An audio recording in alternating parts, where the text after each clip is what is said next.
Mining is one of the oldest industries known to man. As far back as the Stone Age, there's evidence of people digging deep into the earth in search of valuable resources. It's not a job to be taken lightly. Miners have the weight of the world hanging literally above their heads as they descend into cramped spaces with only the lights they carry with them. It's filthy, grueling, and back-breaking work. And in a coal mine, there's an added danger, one that cannot be seen, but which can bring disaster in mere seconds. Gas. I'm Kari Fay, and this is Great Disasters.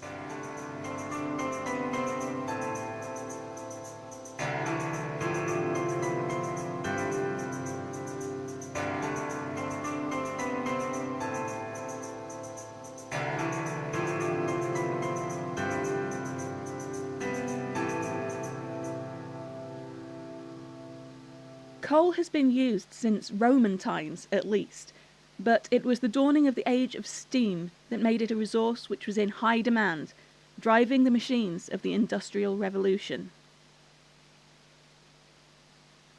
The risks of coal mining were clear quite early on, if not at that stage actually understood.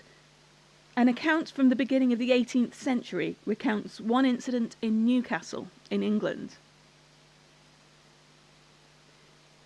I think it was but in October 1705 that I was told by one who was acquainted with and see some of the dead buried and had been at the pits after the blast, that there was above 30 persons, young and old, slain by a blast, perhaps in less than minutes' time. Still, the value of the coal ensured that the miners kept going back, and that people kept looking for new sources of coal. In America, a rich source of coal was discovered in the Appalachians, and in the wake of the Civil War, the mining industry there bloomed, driven by the expansion of the railroads. It grew to the extent that in the 10 years between 1895 and 1905, there was more coal mined in the States than had been mined there throughout its entire history before that point. The town of Monongah in West Virginia was one of the places that grew from this industry.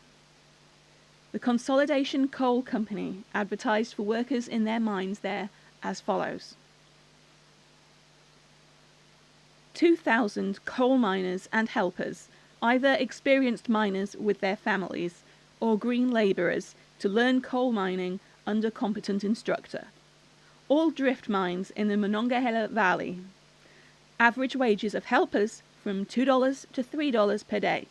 Average wages machine runners $3.50 to $6 per day. No shaft mines, all drift. Located at Fairmont and Clarksburg, West Virginia, on the Baltimore and Ohio Railroad. Height of coal seam was 8 feet. Practically free from explosive gases. Like the rest of the coal industry, the Monongah mines were expanding quickly. Number 6 mine was opened in October 1899. By May 1905, they were breaking ground on Number 8 mine, which would be connected to Number 6, although they had separate entrances. That meant that they needed to bring a lot of workers in, and many of them came from a long way away. Immigrant labour was cheap. The Monongah mines employed Italians, Poles, Greeks, Slavs, and many more. The mining companies liked immigrant workers for another reason. They could often be brought in to break strikes, and those in charge were keen to resist unionisation and keep their profit margins high. For the same reasons, the miners of Monongah were paid in company scrip rather than cash, essentially a form of money that could only be spent in the company store. Many of the miners were also paid not by the hours that they worked, but by the weight of coal that they brought out. This is one of the reasons that the advert mentioned families. Sons would often go into the mines with their fathers, not officially employed by the mines themselves, but helping to bring a good salary home to their family. Other boys, as young as 8 years old, were employed in their own right. They might pick rock or other wanted bits out of the coal at the preparation plant, or work as trapper boys, operating the wooden doors which were used to control the flow of air through the mines and keep them ventilated. Although advertised as practically free from explosive gases and officially classed non-gassy, the fact is that the Monongah mines, like any other coal mines, did carry the risk of gases. The geological processes which had deposited the coal seam had also trapped methane in the rocks, which was freed when the seam was worked. Methane was known to early miners as fire damp because it is so flammable. It only takes a small spark to set off an explosion. There were precautions in place to reduce the risk of methane explosions. One of these was the fire boss system. An experienced miner would hold the role of fire boss, and he would be responsible for making regular checks on the mine and closing off any areas which were too risky to work. The checks would be made using a safety lamp. This had a flame guarded by gauze, so that the presence of methane could be seen when the flame burned more brightly, but the flame was sufficiently isolated that it wouldn't set off an explosion.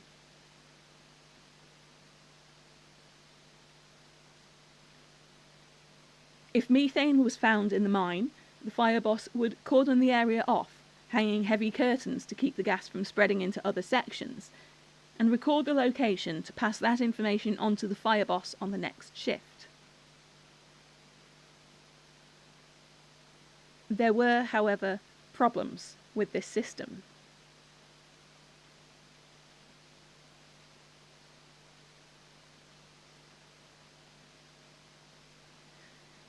Firstly, the mines were so extensive that it was actually impossible to check them thoroughly.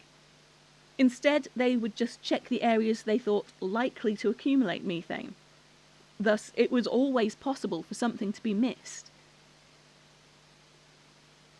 And secondly, the fire boss doing the checking wasn't always as experienced as they were supposed to be.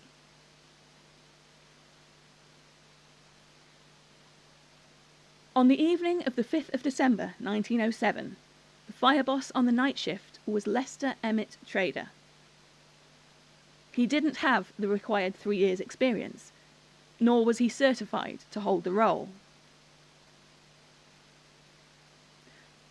The way I got to be fire boss was due to the fact that one of the fire bosses developed rheumatism and couldn't make his rounds, and I helped him. Then, when another fire boss quit, I took over the job. But because I was not certified, they kept me on the night shift so I wouldn't run into the mine inspector. The fact that he was the nephew of the company's safety director, well, I'm sure that didn't have anything to do with it at all. Despite not being qualified for his position, he was quite confident in the safety of his work. He even touched on the subject in a letter to his father, which he posted after that night's shift. We have been reading with much interest the newspaper accounts of the Naomi mine explosion, our own mine being a mine laid out and worked on the same principle as it, and having the same principal dangers to contend with, namely gas, dust, and the poor class of foreign labour, any one of which would be sufficient to cause a great deal of apprehension for the safety of the mine, but coming as they do together, it keeps us on the lookout for the same fate of the Naomi mine.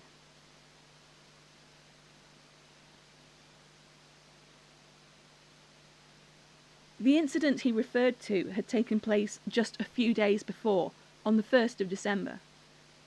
An explosion at the Naomi mine in Pennsylvania, just about 70 miles away from Monongah, had killed at least 35 men. That mine never reopened. Unfortunately, being on the lookout wasn't enough for the miners of Monongah. On the morning of December the 6th, 1907, Lester Trader finished his shift, logged the locations of the methane he found, sent his letter, and went home to bed. Meanwhile, 367 men signed into mines 6 and 8 for the day shift. Many would have taken children and other relatives with them to help with the work, but there was no signing in system for them. The exact number inside, therefore, remains unknown. At 10:30, an explosion rocked the town. Trader recalled that his whole house lifted, then the sound of a terrible roar, and I felt the earth shaking with such intensity, causing objects to fall from the shelves of the rooms. He reached his door before a second explosion occurred.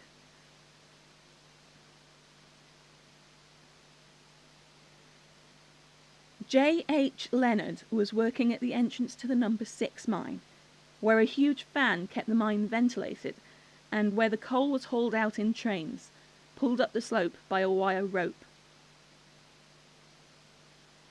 He had 2 main duties. He was responsible for keeping the fan oiled so it would keep working smoothly, and he was responsible for the derailing switch, an important safety measure for the coal trains. If there was a problem with the trains, this switch would stop them from rolling back down into the mine itself.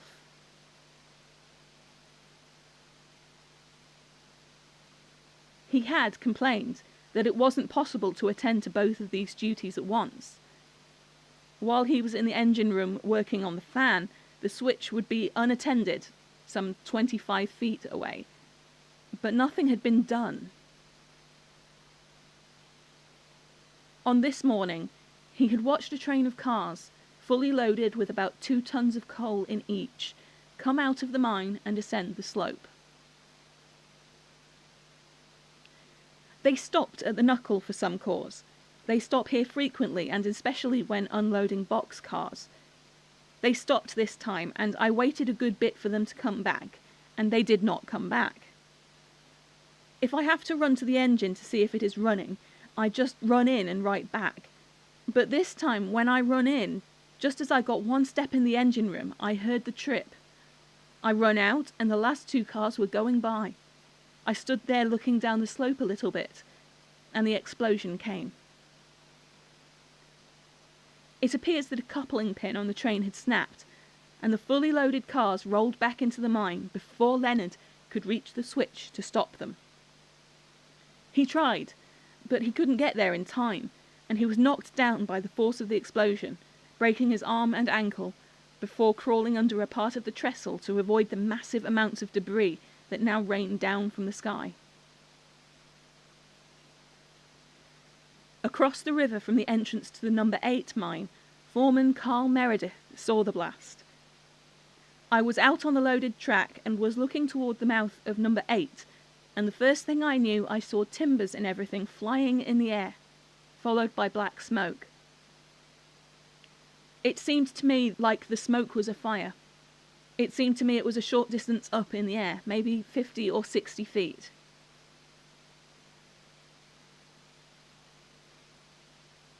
The entire powerhouse at the entrance of number 8 was completely demolished. William Bice, an engineer who was inside at the time, was trapped by rubble and timbers. Several other men freed him, and he was rushed by streetcar to the miners' hospital in Fairmont, where he died from his wounds. One of the mine's trapper boys, a 15-year-old called Charles Honecker Jr., was killed at the entrance of the number 8 mine. His clothes were set alight, and his body was thrown 200 yards away into the river. Countless others were lost inside. The Salt Lake Tribune on the following day described the scenes as families rushed to the mines. Along the hills, far back from the main opening of mine number 8, there are a number of openings into the mine, and to these hundreds of relatives and friends of the entombed men frantically rushed in the vain hope that their loved ones might find escape through these channels, or that they might be more readily reached and released. The hopes of the waiting families were buoyed by the fact that a few men had indeed got out. Brothers Angelo and Orazio de Petris and father and son Dan and Leonardo Domenico had been working in number 8 mine when the explosions knocked them to the floor. Dan Domenico said, "I didn't see anything. The jar came and threw me down and I didn't see anything." Likewise his son said, "I never seen anything at all. Just knocked me down. I just seen smoke. I heard lots of noise. In fact, the noise was accompanied by a concussion which knocked all the miners down, and the noise lasted for about 10 minutes.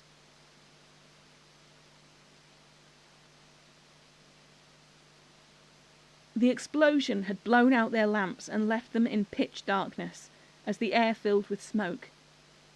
They crept along on hands and knees, trying to feel their way along the rails to get out the way they had come in, but were forced back by dense smoke. Instead, they made their way to a dead end, where the younger Domenico remembered seeing a crack in the mine's roof a few days earlier. Where the hillside sloped down towards the river, the miners often worked just beneath the surface, and such toad holes were common. After about 15 minutes, they found the hole and managed to drag themselves out, gasping for breath and stunned by what they had just been through. They were exceptionally lucky. As the hours passed and no other men found their way out, hopes began to fade. Despite the fact that the dangers of coal mining were clearly known, there wasn't any kind of organised rescue team standing by. Precious minutes were lost to the chaos of trying to respond after the fact of the disaster.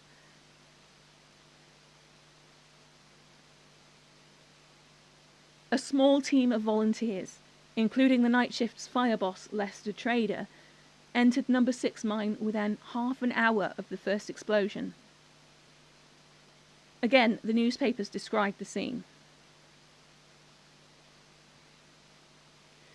The entry of number 6 mine, 300 feet from the mouth, is piled high with wreckage of 2 strings of cars and 2 electric motors. Some of the rescuers have climbed over this and found dead bodies beyond, but have made no attempt to remove these to the surface, partly because it would be almost impossible to carry the bodies over the debris, but more particularly because they do not want to lose any time in reaching other sections of the mine, where it is possible men still living may be entombed.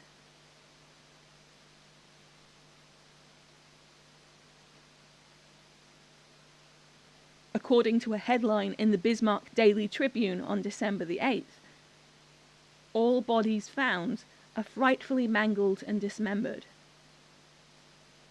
At the time their article was written, 25 bodies had been recovered from the mines, and so many had been seen that they expected at least 100 to be brought out by daylight the next day. Their reporter mentioned one specifically. The body of J. M. McGraw, pit boss and one of the best-known mining men in West Virginia, was recovered tonight in mine number 8. It was headless and otherwise disfigured, identification having been made by the clothes and shoes.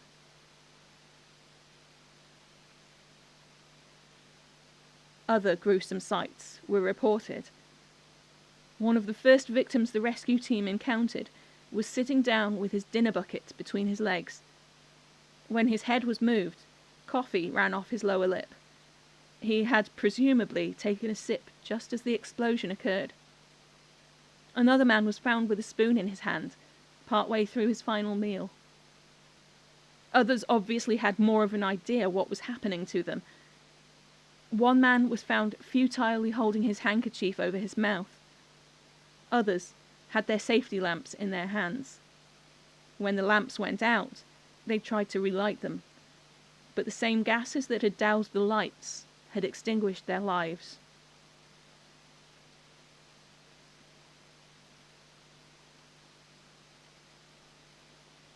Elsewhere, miners who had taken the full brunt of the explosion were reportedly so thoroughly destroyed that only small parts could ever be found, and this made it extremely difficult to account for and identify the dead. The rescuers were taking their own lives into their hands. The fan at the entrance of number 8 mine had been completely destroyed, and the fan at the entrance of number 6 mine was damaged, so they were entering a damaged mine with no ventilation and with no breathing apparatus to protect them.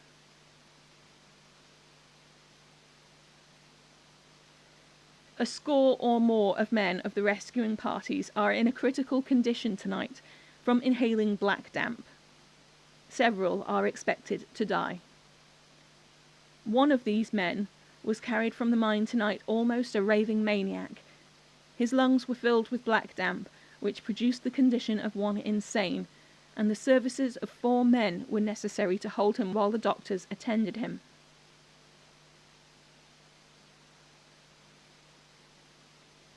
A couple of other men were found alive. One, a Pole named Peter Urban, was found sitting with his brother Stanislaus. They had initially run from the explosion together, but when Stanislaus fell, Peter, unable to move him, stayed with him. By the time rescuers reached him, he was not in a good mental state. They had to struggle to subdue him, and when they brought him out, he broke away and ran toward the river. They caught him once more and took him home.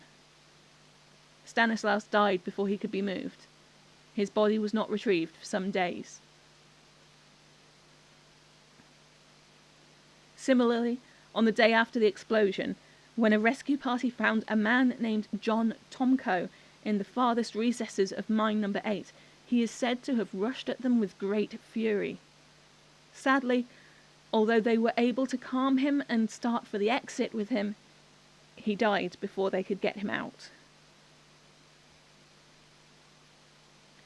At 9:10 on Saturday morning, less than 24 hours after the explosion, the company's president, Clarence Watson, sent a telegraph with news of the rescue operation. Rescuing work progressing faster, and if not interfered with, most of the mine workers will be reached today. Have lost all hope of finding any men alive. The families waiting outside for news were growing desperate. Whenever new bodies were brought out, they would rush forward to see, each hoping to see the face of someone they knew and bring that wait to an end.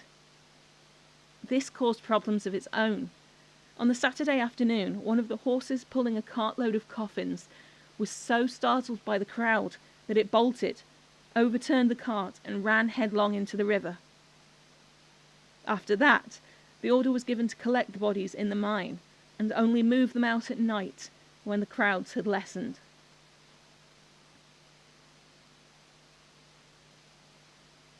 So many were killed in the disaster at Monongah that there wasn't enough space to bury them all.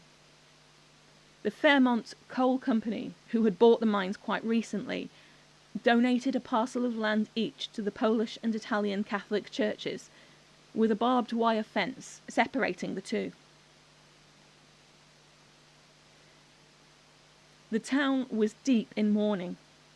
One townswoman recounted their woes. At 109, Mrs. Larkins left with 3, her oldest 12, and the others of 5 years and 2. They're Slavish in the houses next for a spell, and I don't know so much about them. But Mrs. McLaren at 113 has 11 children, some grown and married, thank God, and the Slavish woman at 118 has 2 little ones. There's a young husband killed at 119. They weren't married for long, and she's all broke up. She's 1 child, but Mrs. Wright at 120, she's got 5 under 14 year and her man gone. That's the way it goes on the lower row. The upper row's worse, every house but one. And that big house down the road a piece, that one and the one next to it, they're the same family. Married children. There are 14 dead there. The children of the McFarleys, all little ones, and not a bite to eat.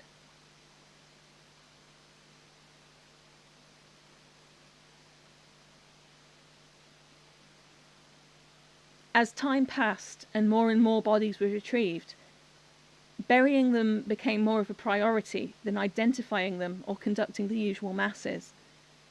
An order was issued by the Marion County Board of Health. There is imminent danger of an epidemic of disease breaking out in Monongah. Scores of men working in recovering the dead are prostrated. Their illness is undoubtedly due to their exposure to the feral air and terrible stench created in the mines by the decaying bodies and the cadavers of animals. So urgent is the necessity for observing the strictest of sanitary measures that all of the streets of Monongah were heavily sprinkled with lime this afternoon. The odours emanating from the morgue and its vicinity are unbearable. Without being able to identify those lost from their remains, the company resorted to taking a survey of the town and the nearby mining camps. This formed the basis of the Cunningham list, named for the company auditor in charge. This list was used to claw back on the high casualty numbers that had initially been quoted by the papers. One headline had shouted over 550, but the official death toll would be set at 362. The survey had little hope of accuracy, however. There were too many homes that had nobody alive to answer the census taker's knock. In the wake of the disaster, thoughts quickly turned to how and why it had happened. The president of the Fairmont Coal Company was quoted as saying that the disaster in the two mines was caused by an explosion of coal dust, but said he could not account for the ignition of the dust unless it had been through the careless use of an open lamp. In other words, he meant that it was the miners, not the mine or his company, which was to blame.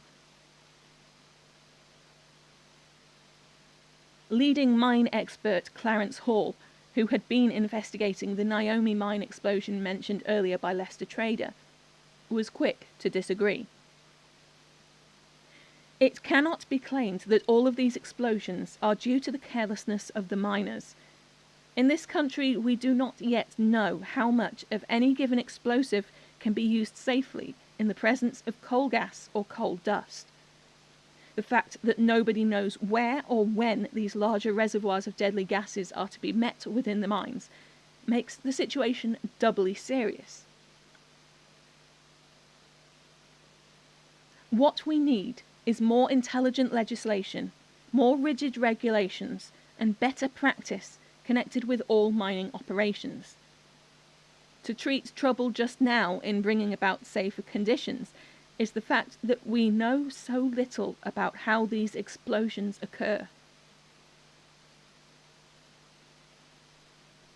Investigations came to varying conclusions about the cause of the disaster.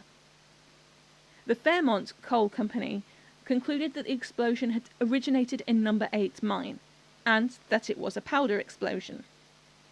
They speculated that it might have been ignited by a boy playing a prank on the machine operator. Another theory was that an improperly loaded shot set by one of the miners had triggered an explosion in their room, which set off a chain reaction through the mines. Or it was posited that the runaway cars that had rolled back into number 6 mine had torn down power lines, causing a spark which ignited the explosions. The difference was important to many. If the runaway cars were to blame, then the company would be significantly at fault. If there was too much coal dust present, making the explosion more easily triggered, the mines inspector and the West Virginia Department of Mines would be at fault, having recently inspected and passed the mines. If, however, they could lay the blame on some poor and most likely immigrant worker, they could avoid taking the blame. A report given by a British-born and trained expert working for the Ohio Department of Mines summarized the problem. There will, no doubt, be many theories as to the cause of the explosion, all more or less sustained by facts, but no one is left to tell the tale or give any reliable fact information as to the condition of the mines, or defects in the ventilation in the inner working places, or the dangers that existed on the morning of the explosion resulting from roof falls, or other causes during the previous day when all work in the mine was suspended. It is more than doubtful if ever the real or original cause will be known. Whatever may be the conclusion of theorists and experts, suffice it to say that from a practical standpoint, at the time of the explosion, both in West Virginia and in other states or wherever they occur, they cannot occur except where there is an accumulation of those destructive elements sufficient to cause such appalling results, and a favourable opportunity for setting them in motion.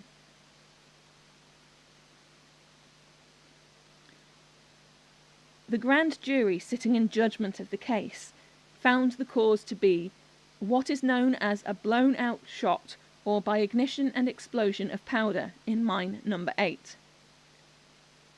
They also concluded that the trace of gas in these mines were slight and not considered dangerous, and dust which was created was removed or kept watered down as far as was deemed practical, and that in operating these mines the company complied with the mining laws of the state. It's hard to agree with them on that.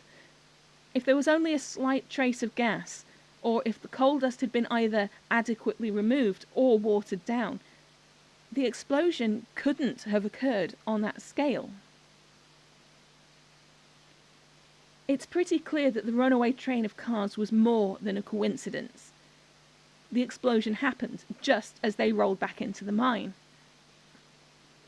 However, the fact that they didn't find extensive evidence of explosive trauma on the victims there indicates that the explosion itself probably didn't occur there. More likely, the force of the trains crashing back into the mine sent a gust of air through the system, which displaced explosive gases and dust from pockets here, there, and pretty much everywhere. And then it only took a spark to ignite it, and send the explosion throughout both mines, due to the way they had been interconnected. The fact that the miners were paid only by the amount of coal they brought out, and thus specifically not paid to take preventative safety measures like removing the dust, was a financial incentive to take shortcuts. The mines didn't stick to even those safety practices which had been established, as evidenced by the role of the uncertified fireboss Lester Trader. They even used black powder for blasting the coal out of the mine, even though more stable and safer explosives were available. And their deliberate recruitment of immigrant workers, who were not as aware of the risks and less likely to unionize and go on strike for safer conditions or better pay, added to this mix.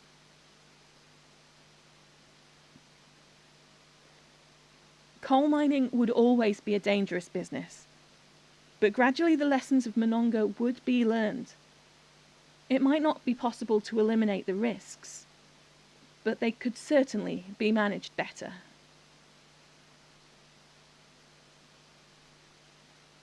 Great Disasters is written, researched and produced by me, Kari Fay.